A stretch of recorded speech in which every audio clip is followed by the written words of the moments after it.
Baik ya, kita bahas studi kasus. Ini masih melanjutkan materi minggu lalu ya, materi minggu lalu. Oh iya, kita ada e-learning ya, Lentera. Kita masuk ke Lentera dulu ya. Lentera, udah tahu Lentera ya? Lentera Universitas Mulia Asia ID. Ya, kemudian loginnya pakai SIAS ya, pakai SIAM-nya masing-masing. Username dan password pakai SIAM-nya masing-masing. Lalu ini kelas apa ya? C ya? C. Oke, kelas IFB 5C.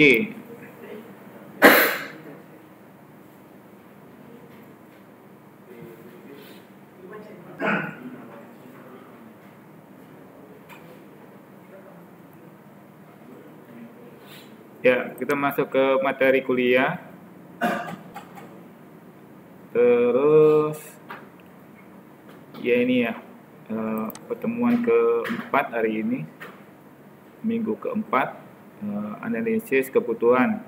Masih melanjutkan materi minggu lalu ya. Materinya ada di sini, silakan diunduh ya. Mungkin layarnya kebalik, tapi bisa dirotasi ya, diunduh kemudian dirotasi. Ya, pertemuan ini melanjutkan materi sebelumnya tentang analisis kebutuhan menggunakan UML ya. Latihan berbagai kasus. Nah, hari ini kita latihan dengan beberapa kasus ya.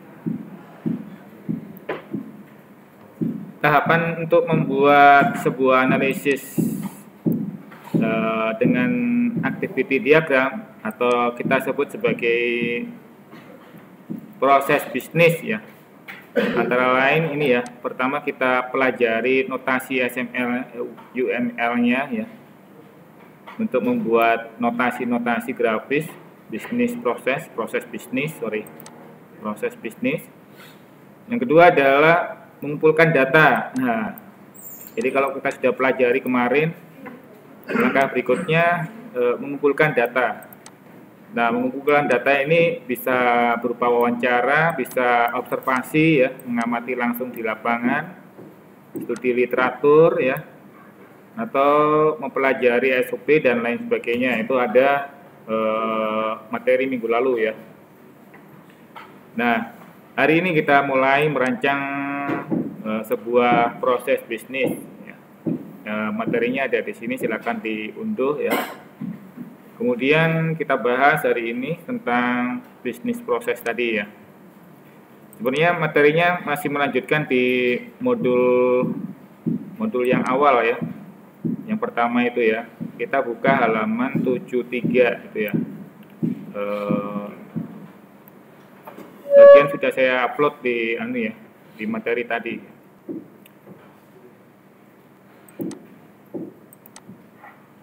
Nah, ini kita studi kasus ini kita belajar berdasarkan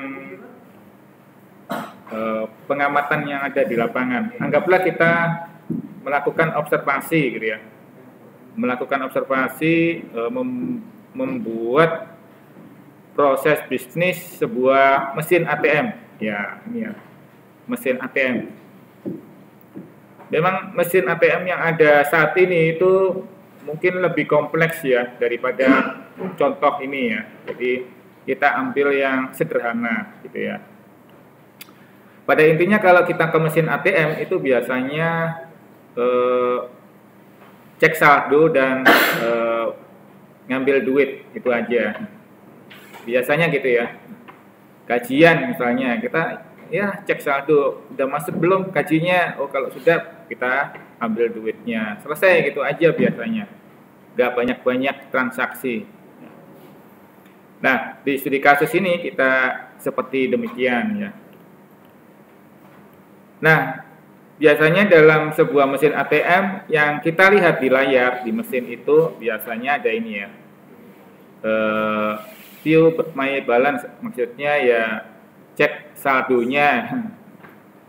Ya, kemudian withdraw cash, misalnya ngambil duit ya, langsung gitu ya, atau deposit atau ngirim duit, nabung, biasanya begitu. Baru kita pilih pilihan-pilihan ini ya, nomor 1 kah, nomor 2 kah, tombolnya tinggal pilih ini ya. Kemudian di tengah itu ada duit ya, duitnya nanti keluar di atas ini, sedangkan kartunya ada di bawah. Tentu saja tampilan ini berbeda dengan mesin ATM yang selama ini kita lihat ya. Nah, tapi user friendly sudah terbiasa. Walaupun mesinnya kayak gini, mungkin kita sudah hafal gitu. Oh, ya tahu saya, gitu ya. Itu namanya user friendly, namanya mudah, sudah jadi kebiasaan kita. Nah, di layar itu, di ATM itu ada, kita identifikasi ya, ada layar, kemudian ada kotak uang, kotak kartu, dan nota atau kwitansi yang mengeluarkan bukti transaksi gitu, cetak biasanya. Sekarang ini ada pilihan ya, kadang ada pilihan cetak kwitansinya nggak perlu gitu ya, di situ hanya untuk ditampilkan saja, tapi biayanya sama saja gitu ya. Untuk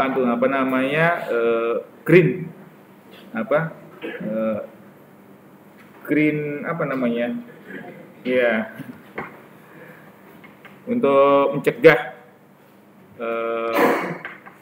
global warming, panas bumi gitu ya, kertas. Nah, itu kemudian muncul di layar tagihannya, bisa jadi ya. Tapi kita abaikan dulu itu ya. Jadi yang ada muncul di sini kotak kwitansi biasa itu ya. Lalu kita lihat lagi, begitu kita pencet ya, pilihannya ada di sini, masukkan PIN. Nah, kita masukkan PIN dulu, nomornya berapa? PIN berarti nomor ya. PIN itu nomor ya. Apa sih PIN itu singkatannya? Ya. Jadi belakangnya nomor gitu ya, number. Kemudian begitu kita klik PIN ya, masukkan PIN nomor ID kita ya, nomor PIN kita biasanya 6 digit gitu ya. Baru kita muncul menu utama ini. Tinggal kita pilih ya, misalnya di menu utama hanya 3 pilihan saja, yaitu melihat saldo, mengirim uang, mengambil uang, dan logout gitu ya. Nah, menu-menu utama ini. Setelah kita pilih nomor 1 misalnya, nah, ada pilihan nomor 1, maka muncul di sini menu melihat saldo. Nah, baru saldonya kemudian query ke database kita, akun kita di ATM kita, lalu muncullah saldo kita, bla bla bla, harganya duitnya sekian. Kalau kita mau back, nah di back aja, misalnya ada tombol back di situ ya, di sebelah layar itu ada back. Kita pilih lagi mengirim uang. Nah ini ya, mengirim uang, pilih nomor 2 itu mengirim uang, maka muncul menu mengirim uang. Mengirim uang kemana ini? Transfer ya, berarti nomor akun penerima, nomor rekeningnya berapa, tinggal kita masukkan. Kalau itu bank berbeda, biasanya tanyain bank apa gitu ya. Tapi di sini belum ya, kita abaikan itu banknya, kita anggap semuanya sama gitu ya. Nomor akunnya penerima apa gitu. Kalau mau balik mengirim uang, kalau lanjut mendapatkan mengisikan nomor akunnya, nomor rekeningnya, maka berikutnya adalah mengirimkan uangnya. Uangnya berapa dalam rupiah gitu ya. Lalu menu mengirim uang, kalau sudah dikirim muncul pesan uang berhasil terkirim. Jadi ini kita mengamati ya, mesinnya bekerjanya seperti apa. Kemudian menu mengambil uang. Kalau kita mau back lagi ya, di pilihan awal tadi mengambil uang, maka jumlah uang yang menu yang muncul adalah seperti demikian. Menu mengambil uang, jumlah uang yang diambil berapa, kita tinggal masukkan aja jumlahnya. Nah, baru kemudian kalau uang sudah keluar, uang muncul berhasil diambil ya. Nah, hasil pengamatan kita ini kita sebut sebagai hasil observasi ya, prosedur ya. Kita tulis prosedur tadi ya. Nah, kita tulis prosedurnya, baru kemudian kita buatkan proses bisnisnya. Nah, proses bisnisnya ada beberapa cara ini ya. Untuk membuat proses bisnis, kita gunakan activity diagram. Ya, ingat seperti kemarin saya sampaikan, diawali dengan tanda start, ini hitam ya, start hitam ini ya. Ada kalanya flowchart itu di sini model lama itu berupa kayak gini ya, apa namanya, kotak gini ya, kemudian di dalamnya ada start gitu ya. Nah, itu boleh juga, silakan aja, itu lama ya. Nah, yang baru biasanya pakai hitam ini, kemudian ada start gitu ya. Kemudian langkah berikutnya adalah di sini ada pengambilan keputusan. Nah, ini proses-proses ini adalah sesuai dengan hasil yang kita amati ya. Kalau Anda langsung menggambar begini, biasanya langsung kesulitan ya. Kesulitannya adalah ya lompat-lompat. Saran saya tulis seperti yang kemarin saya sampaikan ya, ditulis langkah-langkahnya. Langkah-langkahnya yang Anda amati ini semua itu ditulis langkah-langkahnya. Jangan dibiarin begini aja. Ditulis langkah-langkahnya dengan menggunakan langkah-langkah yang sudah saya sampaikan minggu lalu ya. Gunakan kata kerja kalimat tunggal gitu ya. Ada subjek, predikat, objek gitu ya. Ingat ya, subjek, predikat, objek. Nah, baru kemudian susun dalam bentuk activity diagram. Ini fungsinya adalah agar kita bisa menyusun ini dengan benar gitu ya. Nah, di contoh ini ya, langkah-langkah ini prosesnya satu arah saja tanpa ada swim lane ya. Kalau di minggu lalu saya sampaikan baiknya gunakan swim lane. Dengan swim lane tujuannya apa? Tujuannya kita bisa mengidentifikasi siapa saja aktor yang nanti berperan. Itu ya. Ini flow, kita bisa sebut sebagai flow chart ya, flow chart. Tapi juga activity diagram, tapi activity diagram yang sederhana. Nah, sebaiknya gunakan swim lane seperti ini ya. Nah, dengan swim lane kita bisa mengidentifikasi di bagian atas ini adalah kata benda ya, di sini. Kemudian di bawah ini di seluruh aliran ini adalah kata kerja ya. Ingat ya, Anda lihat nih. Ingat juga bahwa setiap proses bisnis adalah satu buah proses. Ingat ya, satu buah proses itu diawali dari sudut pandang mana yang hendak kita mau buatkan prosesnya. Kalau kita mau buatkan prosesnya pengguna lebih dulu, maka mulainya dari sini ya, dari pengguna mulainya. Kalau kita sudut pandangnya dari admin dulu, ya mulainya dari admin dulu ya. Adminnya itu kerjanya seperti apa sih prosesnya, maka Anda awali dari admin. Tapi bukan berarti dua-duanya begini ya. Ingat ya, satu buah proses itu ya, kalau satu buah proses untuk pengguna ya pengguna saja, prosesnya lewatnya seperti apa, nanti berakhir di pengguna juga. Saya nangkep ya minggu lalu ya. Ya, kalau prosesnya Anda ditanyakan lewat adminnya, maka adminnya nanti berakhirnya juga di admin saja. Saya nangkep ya, saya nggak bisa dong gitu ya. Pak, kalau prosesnya di sistemnya nggak mungkin. Kenapa nggak mungkin? Pasti yang mengawali adalah apa? Aktor. Aktornya itu bisa orang, bisa sistem juga Pak. Iya, bisa sistem juga, tapi bisa waktu kan. Minggu lalu sudah saya sampaikan. Ada 3 yang menjadi pemicu ya. Orang, sistem, dan waktu. Waktu itu kok bisa menyuju Pak? Iya kan, waktu kan kita set misalnya ada cronnya di situ, dia otomatis nantinya. Orang bilang otomatis nanti. Jangan dipikir otomatis itu gerak sendiri, dia akan menentukan berdasarkan waktu tadi. Ada pemicunya ya. Nah itu. Jadi kalau dimulai dari sistem, sistem kayaknya nggak mulai deh. Mulai itu mestinya orang ya atau waktu tadi. Jadi ya. Ini ya satu proses tadi ya, satu proses. Jadi proses ini tadi yang kita gambarkan dalam bentuk ini tadi, kita alihkan lagi menjadi begini. Mari kita telusuri ya, mari kita telusuri sekarang. Memasukkan kartu. Nah ini biasanya kita sudah membuat tadi langkah-langkah tadi ya. Berarti ini langkah-langkah pertama ini. Siapa yang memasukkan kartu? Pengguna ini ya. Pengguna memasukkan kartu. Ingat ya, pengguna memasukkan kartu. Subjek, predikat, objek. Ya enggak ya?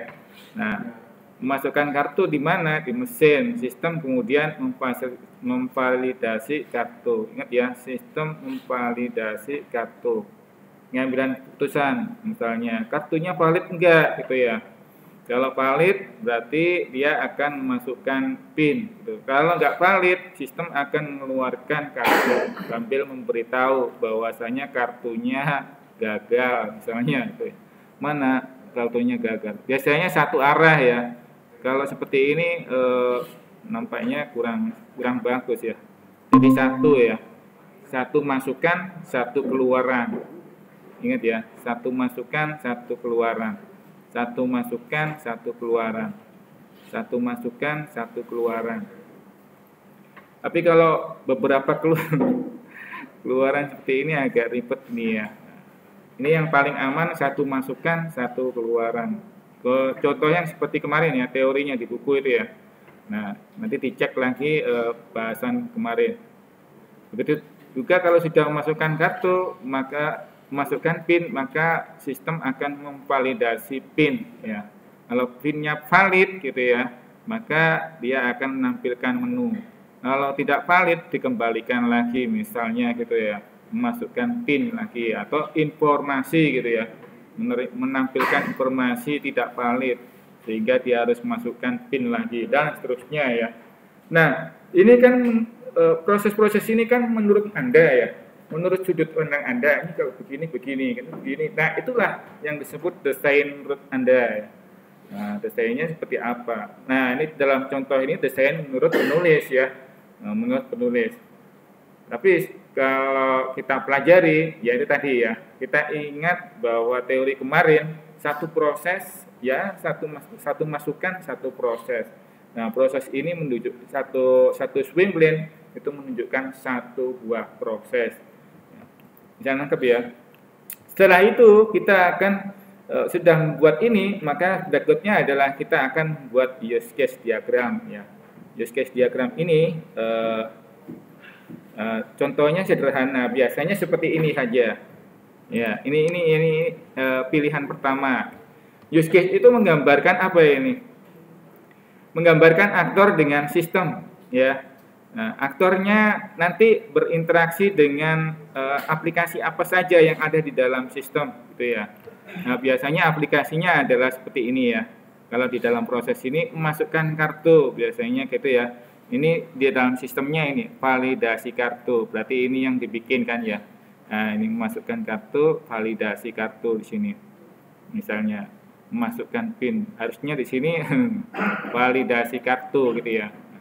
Masukkan PIN, kemudian validasi PIN. Ada dua ya, masukkan PIN, validasi PIN gitu ya. Kemudian memilih transaksi di sini berarti memilih transaksi, harusnya gitu ya. Nah, kurang lebih.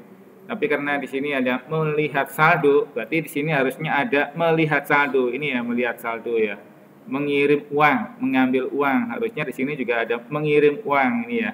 Mengambil uang. Jadi ini ada hubungannya dengan ini ya. Nah, ini juga harus ada hubungannya dengan ini.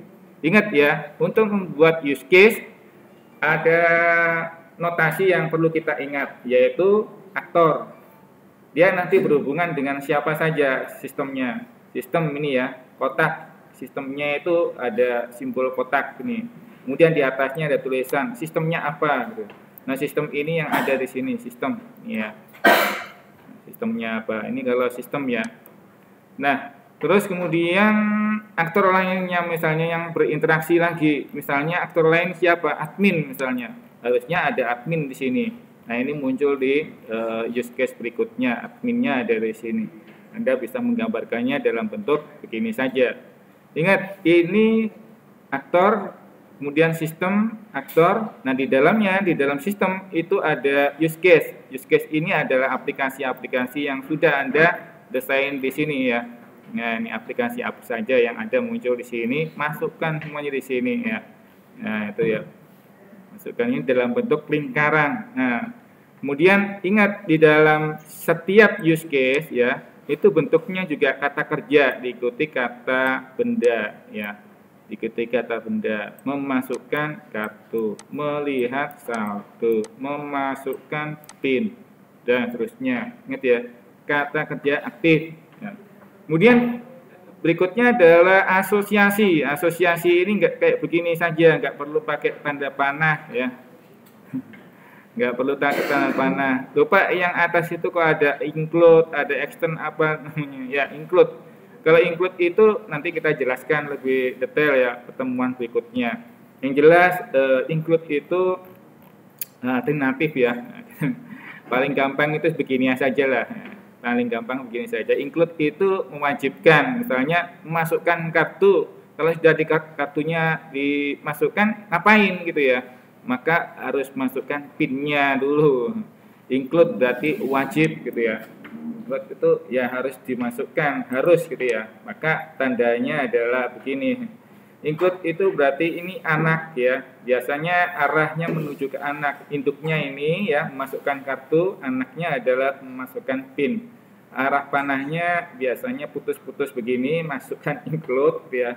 Ini anak, arahnya ke anak. Beda dengan extend. Kalau extend itu perluasan, boleh ya, boleh tidak, seperti ini ya. Nah, biasanya kalau extend itu arah panahnya menunjuk kepada induk. Ini induk ya, induk ini anak. Induk ini anak. Extend itu gimana sih? Extend itu boleh ya, boleh tidak. Misalnya nih, saya melakukan transaksi, saya hanya nih melihat saldo saja, hanya melihat saldo saja, nggak perlu mengirim uang, nggak perlu mengambil uang. Boleh kan? Boleh. Nah, itu ya. Tetapi kalau include itu wajib ya, memasukkan kartu, memasukkan PIN. Wajib enggak ini? Wajib.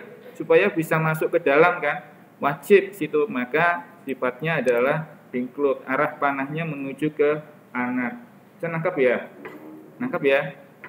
Paling tidak itu nanti dibaca lagi teori ya, bukunya ya. Nah, itu sekilas info ya tentang komponen, elemen, notasi apa saja yang ada dalam use case ya. Notasi pertama adalah aktor, kedua adalah sistem kotak ini ya, harus ada kotak ini ya. Kemudian di dalam sistem ada use case. Use case ini adalah aplikasi-aplikasi yang ada di dalamnya, termasuk logout Pak, termasuk login Pak. Sebaiknya login nggak perlu digambar deh. Tapi Pak, logout ini muncul di sini. Begini, kenapa tidak perlu digambar? Karena setiap user gini ya, ketika melewati berasosiasi dengan aplikasi, melewati batas baris ini ya, itu otomatis dia harus melakukan login. Login itu nggak selalu harus menggunakan username dan password. Bisa diterima nggak? Nah, ada kalanya login bisa menggunakan sidik jari. Ada kalanya menggunakan retina, ada kalanya macam-macam ya. Nah, itu kita nggak perlu gambarkan di sini loginnya. Nah, banyak kan mahasiswa masih banyak menuliskan login logoutnya. Itu malah lebih rumit gitu ya. Malah lebih ruwet lagi nanti. Nah, jadi ketika aktor itu berinteraksi dengan sistem, masuk ini garisnya ini masuk melewati sistem, itu mesti login. Login nggak perlu lagi digambar, kecuali kalau loginnya khusus gitu ya. Loginnya khusus dan harus berlapis-lapis, mungkin harus dijelaskan, ya bolehlah Anda jelaskan menggunakan login khusus. Contoh nih, setiap kali transaksi kan Anda masukkan PIN tadi ya. Begitu masuk PIN, Anda mau kirim uang, mau kirim uang, atau ngambil tuh uang, kirim atau kirim aja deh, gitu ya. Begitu mau transaksi kirim itu kan ditanyain lagi pinnya, double lagi pin. Tapi kalau cuma ngelihat saldo aja, Anda nggak perlu melihat masukkan pin kan. Nah, ada kalanya seperti itu. Oleh karena itu tergantung desain kita mau diapain untuk sistem. Nah, di contoh ini saya sarankan Anda kenali dulu lah caranya membuat use case ini ya. Nah, caranya membuat use case paling sederhana ini. Nah, nanti kalau sudah masuk kita belajar bahas use case lebih detail, kita masuk ke langkah kedua ini, langkah ketiga ini gitu ya, yang lebih detail lagi gitu ya. Nah, itu saja dari saya materi ini ya. Kita latihan sekarang. Bisa nangkap ya? Ada yang ditanyakan ini? Yang di sana ngerti nggak? Yang di sana, yang di online ada yang ngerti nggak? Maaf saya nggak dengar suaranya ya, karena speaker saya nggak keluar suaranya. Anda tulis saja di sini ya.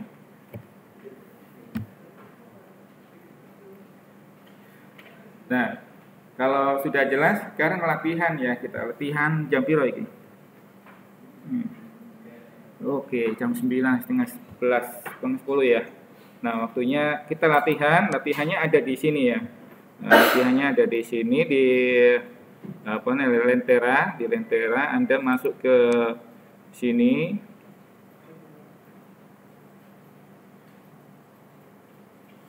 Di general tadi masuk ya, general di kelas Anda. Ya, di sini ada materi kuliah tadi sudah dilihat. Di sini ada kuis ya. Kita masuk ke kuis latihan ya. Nah, latihan. Nah, di sini ada mulai ya. Nah, mulainya review. Nah, di tempat saya review, punya Anda mungkin mulai ya. Start ini ya. Dan waktunya 1 jam ya. Jadi start jam. Tapi sayangnya waktunya sampai jam 10 ya. Nah, sampai selesaikan di sini. Nah, ini studi kasusnya sudah pernah dibahas juga ya. Waktunya tinggal 35 menit di sini muncul ya. Ketiknya muncul. Nah, ini statusnya membuat sistem pinjaman buku di perpustakaan. Nah, yang diminta adalah sistem itu digunakan untuk mengelola stok buku dan digunakan untuk peminjaman buku oleh anggota perpustakaan. Sistemnya single user, usernya 1 orang. Ya. Yang setelah Anda deal ya, Anda setuju mengerjakan ini, Anda melakukan survei observasi. Nah, hasil surveinya adalah langkah-langkahnya seperti ini. Nah, langkah-langkahnya saat mendaftar, identitas anggota diserahkan bla bla bla, proses pinjaman diawali bla bla bla, dan seterusnya. Pertanyaannya ini ya, buatlah analisis desain menggunakan activity diagram. Jadi harus semuanya ini identifikasi dan buatlah activity diagramnya secara grafis menggunakan proses bisnis tadi ya, seperti yang dijelaskan di kuliah tadi ya. Gunakan swim lane ya, swim lane. Tentukan siapa saja orang-orang yang nanti berinteraksi di dalam sistem berdasarkan hasil pengamatan Anda ini ya. Buatlah use case diagram. Nah, setelah buat activity diagramnya, dibuat use case diagram. Use case-nya yang sederhana aja, sederhana aja. Secara grafis, singkat seperti sistem yang dibuat. Kerjakan langsung dan kirimkan dalam bentuk grafis. Nah, di-upload di sini ya. Jawabannya ya, ini upload ini ya. Nah, gambar Pak, gambarnya pakai apa? Seperti kemarin, pakai apa? Draw, iyo. Nah, gambar seperti kemarin, buat gambarnya. Nah, ini. Nah, swim lane Pak, iya swim lane, bukan flowchart ya, swim lane. Kita pakai swim lane. Nah, grid. Nah, misalnya kuis, kita terus kuis gitu ya.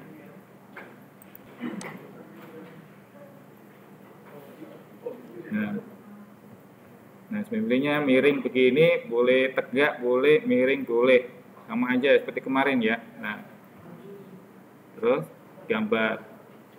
Ada berapa user di situ, ada berapa komponen di situ ya.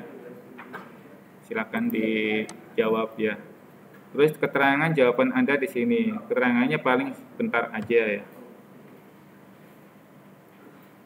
Ini bisa dihapus. Nah, tulis keterangannya di sini bla bla bla apa.